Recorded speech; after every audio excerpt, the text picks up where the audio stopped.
So here's how you multiply your church outreach in the digital age to bring more people in to be discipled. And I would love to see more churches do it using advertising methods. Now, a lot of churches think advertising is just for corporations. It's not. The way advertising is often done should be left with the corporations. Very shallow, very broadcast, very selfish. But if we take advertising and instead turn it into an intentional way to open up discipleship relationships, you will see your entire world transform in 2024. Okay? And a lot of pastors think, and a lot of church leaders think that if we advertise, we're just going to seem profit-driven. We're going to seem commercialized and consumeristic. And again, if you do it the wrong way, you're absolutely right. But if you do it the way I'm about to show you, you're going to see that this is an avenue that God can use to reach people you would never have been able to reach even 5 years ago. And this is why churches that utilize advertising, oftentimes church plants and growth-driven churches, for good or for bad, they see faster growth. And the reason maybe you're stagnant and you can't bring new people in the door is because your congregation has tapped out their network. And anything you do, you just look like every other church. So don't wait for people to start the relationship, to initiate. You know, you'll get some people coming in that way. But if you are proactive, instead of waiting for people to come to you, you go to them. It's not advertising anymore. It's missions. It's evangelism. That's all advertising is evangelism. But instead of evangelizing for businesses, you're now evangelizing for something way more worthwhile, Jesus Christ in the context of your church. I'm going to take a sip here. I've been holding my bottle of water for a long time, and I'm going to finally take a sip.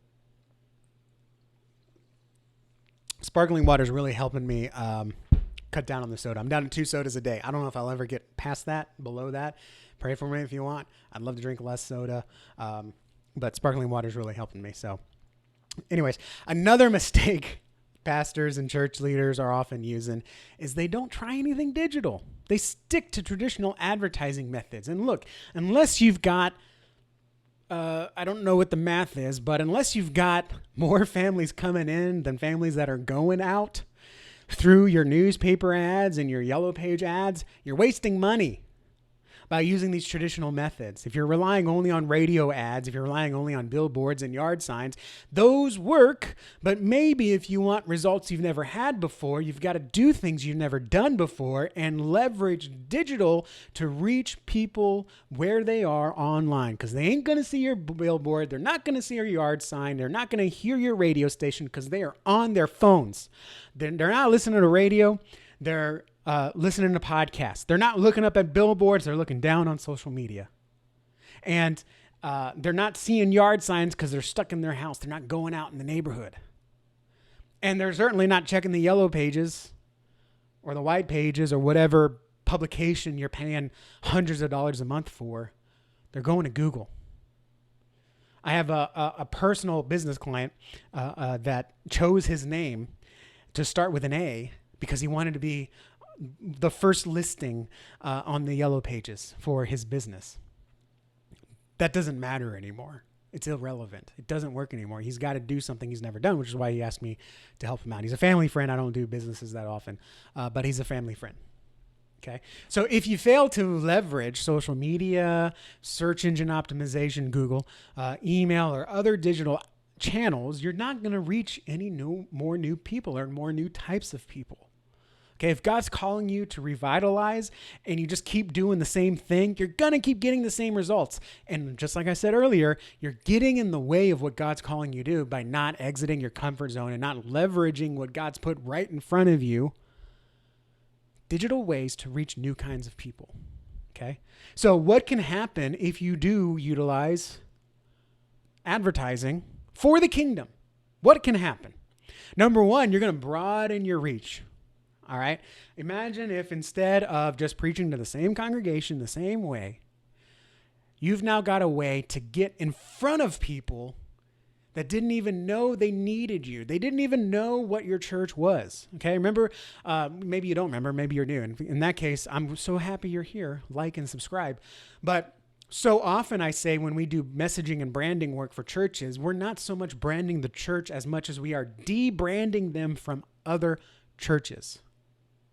And so if you can broaden your reach, you get beyond your community, you get beyond the people that you've already talked to, you get beyond the people that you're already reaching, and you get new, massive people that, again, if you focus on that personalized message of what the people that you're called to serve and equipped and gifted to minister to effectively, then yeah, you reach a broad amount of people, but you specifically reach more of the type of person that you can actually minister to.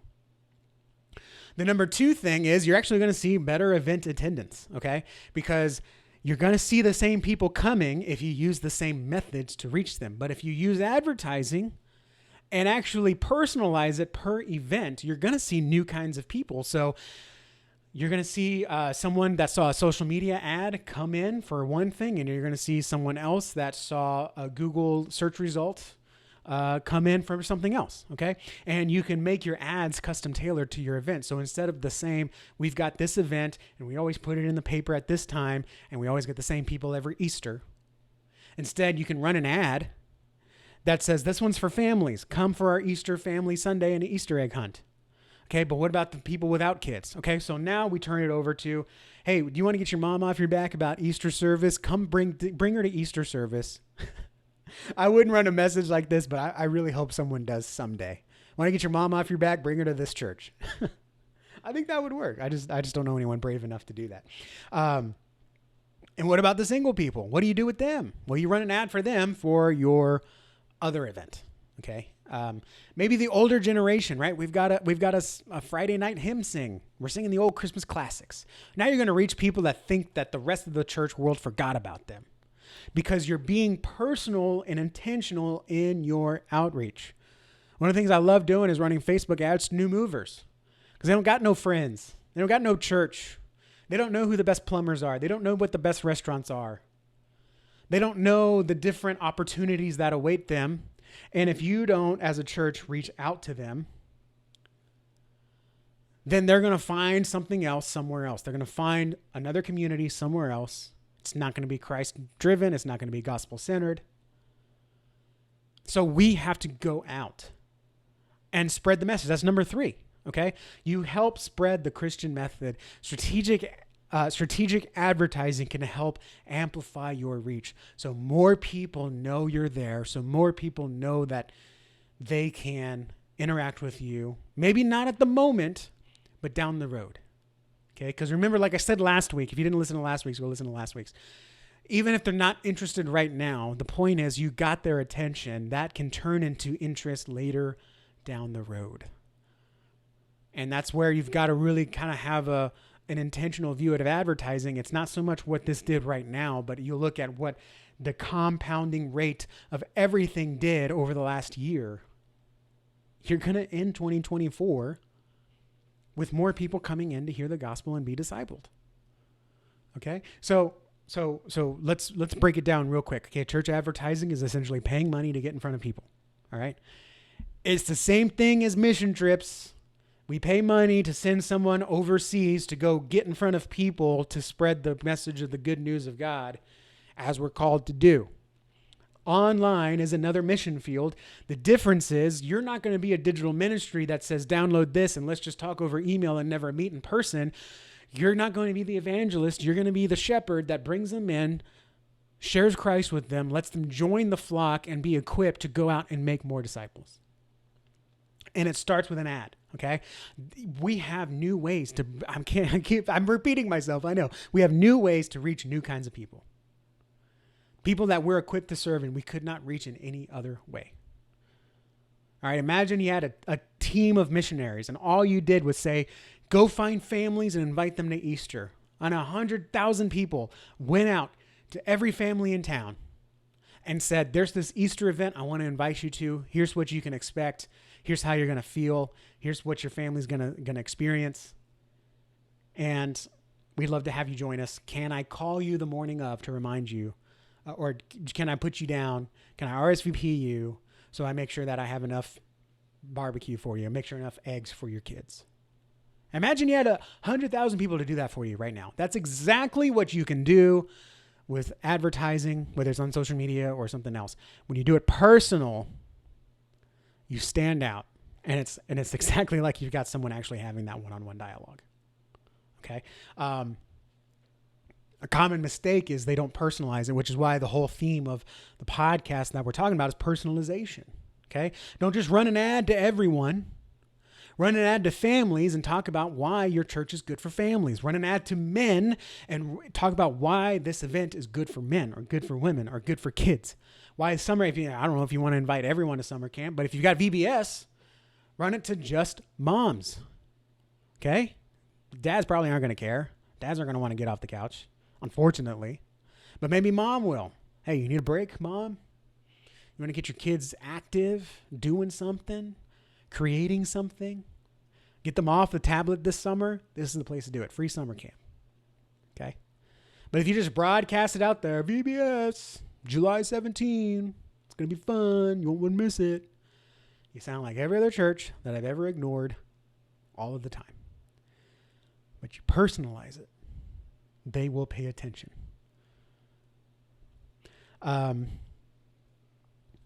So a simple thing to do is to strategize how you can, what kind of person you are equipped to serve. Okay.